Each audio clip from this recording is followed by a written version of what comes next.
नमस्कार मित्रों, मेरे प्रयास को पसंद करने के लिए आप सभी का बहुत बहुत धन्यवाद। मित्रों, अगर अभी तक आपने हमारे चैनल को सब्सक्राइब नहीं किया है तो शीघ्र कर लें ताकि हमारा वीडियो सबसे पहले आपको मिल सके। मित्रों, आज हम समझेंगे कि उत्तर प्रदेश में जो पंचायत इलेक्शन 2021 हैं, उनमें प्रधान पद हेतु आरक्षण से संबंधित विधिक प्रावधान एवं उसकी प्रक्रिया को कि कैसे आरक्षण किया जाता है।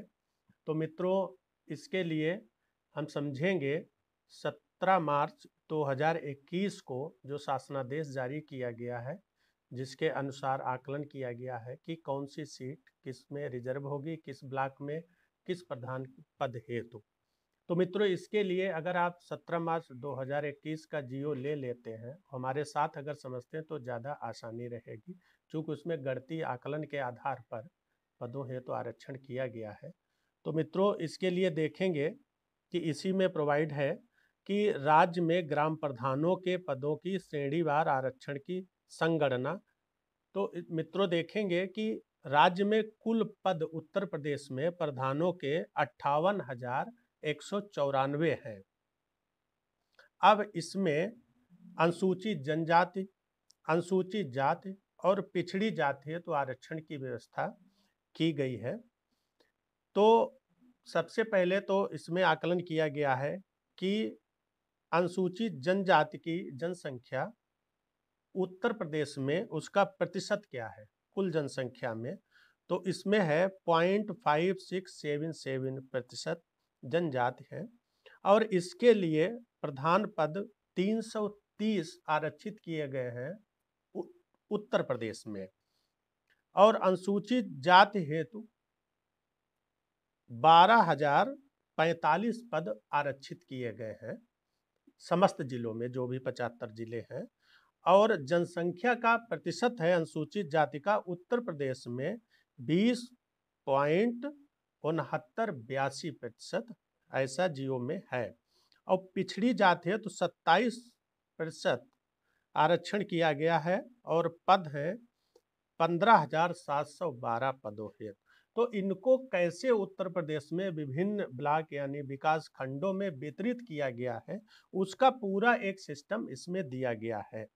तो सबसे पहले मित्रों, आप देखेंगे कि विकास खंड में प्रधान पदों के आरक्षण की गणना कैसे की गई है इसमें। तो सबसे पहले आप निकालोगे, एक फार्मूला इसमें दिया गया है कि ब्लॉक में अनुसूचित जनजाति के लिए आरक्षित किए जाने वाले प्रधान के पदों की संख्या कैसे निकालेंगे इसको, कि कितने पद जो हैं आपके ब्लॉक में आरक्षित किए जाएंगे अनुसूचित जनजाति हेतु, अनुसूचित जनजाति के लिए।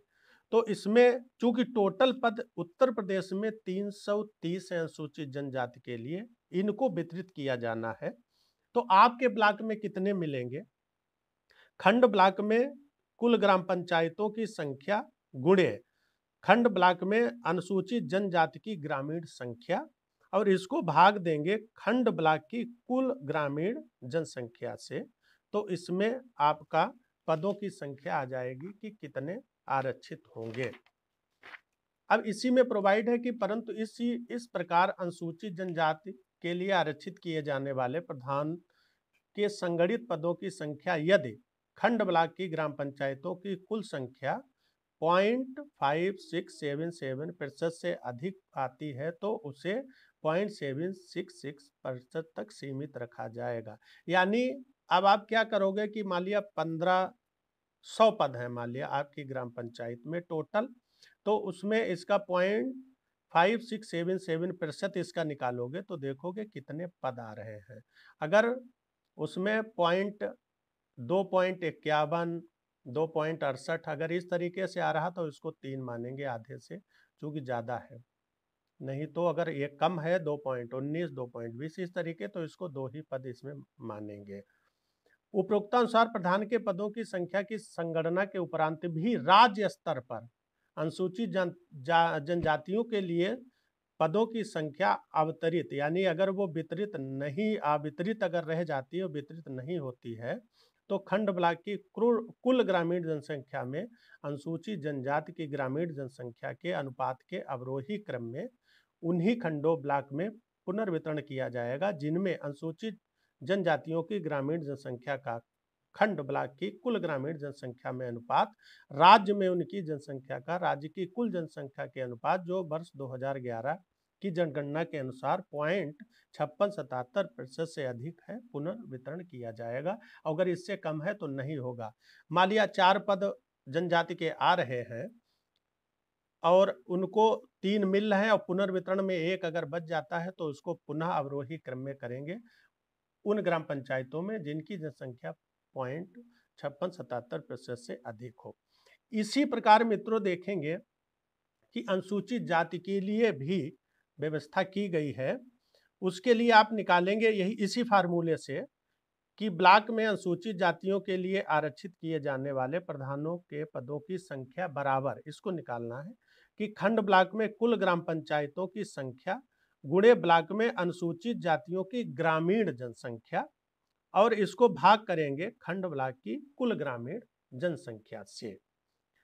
जो भी आएगा वो होगा कि ये पद इतने हैं। परंतु इस प्रकार अनुसूचित जातियों के लिए आरक्षित किए जाने वाले प्रधानों के संगठित पदों की संख्या यदि ब्लॉक की ग्राम पंचायत की कुल संख्या के 20.6982% से अधिक आती है तो उसे 20.6982% तक रखा जाएगा। यानी मान लिया आपके ब्लॉक में 80 पद हैं प्रधानों के, तो इसका 20.6982% आप निकाल लीजिए, इतने पद आ रहे हैं। पहले तो आप ये करेंगे, उधर देखेंगे कि वो ज्यादा पद भी आ सकते हैं और कम भी आ सकते हैं।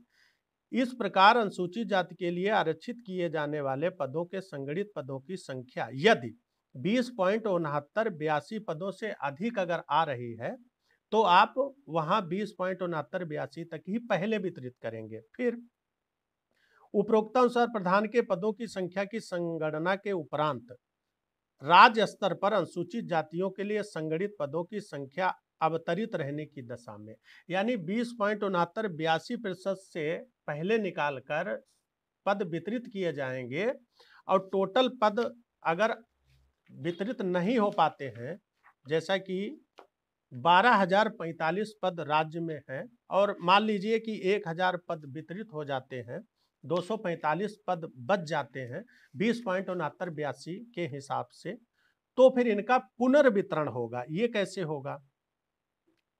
उपरोक्त प्रधान के पदों की संख्या की संगणना के उपरांत राज्य स्तर पर अनुसूचित जाति के लिए संगठित पदों की संख्या अवतरित रहने की दशा में उन्हें खंड ब्लॉक की कुल ग्रामीण जनसंख्या में अनुसूचित जाति की ग्रामीण जनसंख्या के अनुपात के अवरोही क्रम में, यानी अब क्या करेंगे, पुनर्वितरण गया तो ब्लॉक में अवरोही क्रम यानी जहां पर सबसे ज्यादा प्रतिशत अनुसूचित जाति का है जिस ग्राम पंचायत को, उसको नंबर 1 पर, फिर उससे कम नंबर 2, नंबर 3, ऐसे अवरोही क्रम बनाएंगे और उनमें पुनर्वितरण किया जाएगा।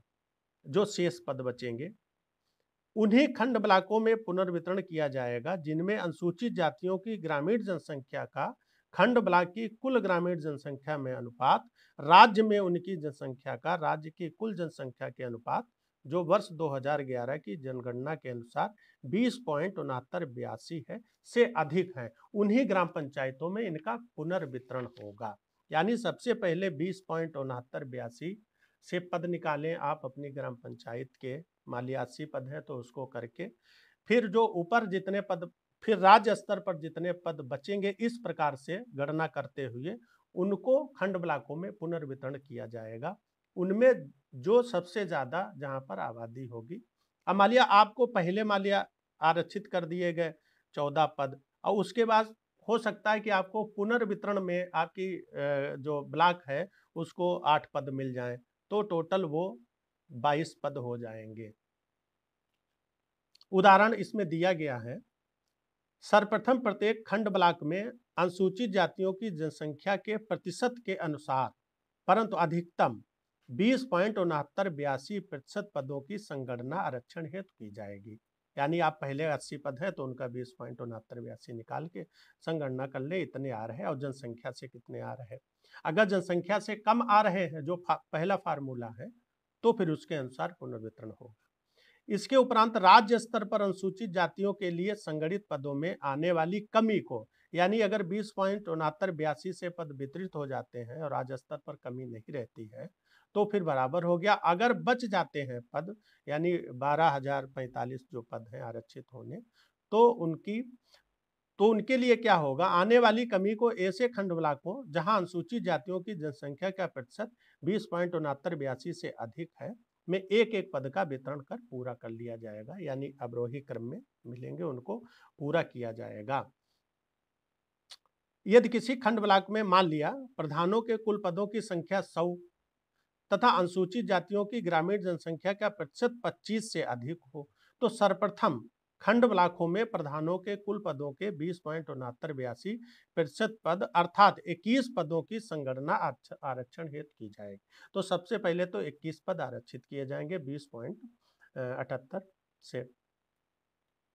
इसके उपरांत राज्य स्तर पर अनुसूचित जातियों के लिए संगठित पदों अर्थात 12,045 पदों में आने वाली कमी को इस खंड ब्लॉक सहित ऐसे सभी खंड ब्लॉकों जहां अनुसूचित जातियों की जनसंख्या का प्रतिशत 20.6982 से अधिक है में एक एक पद का वितरण कर पूरा किया जाएगा जितने पद होंगे। तो ये कभी लग सकता है कि 20.69 से 14 पद मिले, उसके बाद ये 7 पद कहाँ से आ गए, तो आप कंफ्यूज हो सकते हैं, लेकिन वो आकलन ये जियो के अनुसार ही पूरा राज्य स्तर से है।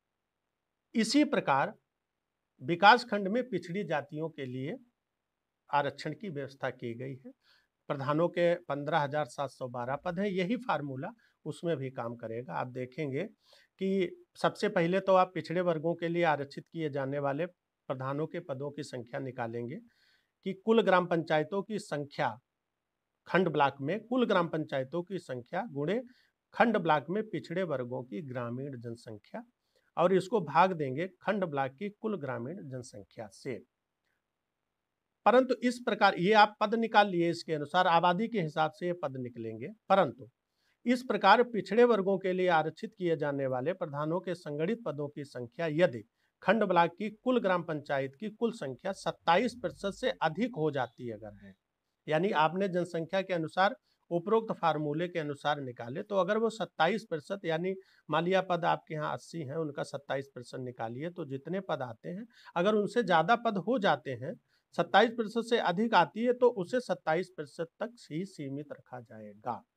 उपरोक्त अनुसार प्रधान के पदों की संख्या की संगणना के उपरांत राज्य स्तर पर पिछड़े वर्गों के लिए संगठित पदों की संख्या अवतरित रहने की दशा में उन्हें खंड ब्लॉक की कुल ग्रामीण जनसंख्या में पिछड़े वर्ग की ग्रामीण जनसंख्या के अनुपात के अवरोही क्रम में, यानी जैसा जनजाति के लिए है वैसा ही इसमें किया जाएगा, परंतु उन्हीं खंड ब्लॉकों में पुनर्वितरण किया जाएगा जिनमें पिछड़े वर्गों की ग्रामीण जनसंख्या का खंड ब्लॉक की ग्रामीण जनसंख्या में अनुपात राज्य में उनकी जनसंख्या का राज्य की कुल ग्रामीण जनसंख्या के अनुपात जो वर्ष 2015 के त्वरित सर्वेक्षण के अनुसार 53.33 है से अधिक हो, यानी उन्हीं ब्लॉकों में पुनर्वितरण किया जाएगा जिनमें जनसंख्या 53.33 से अधिक हो।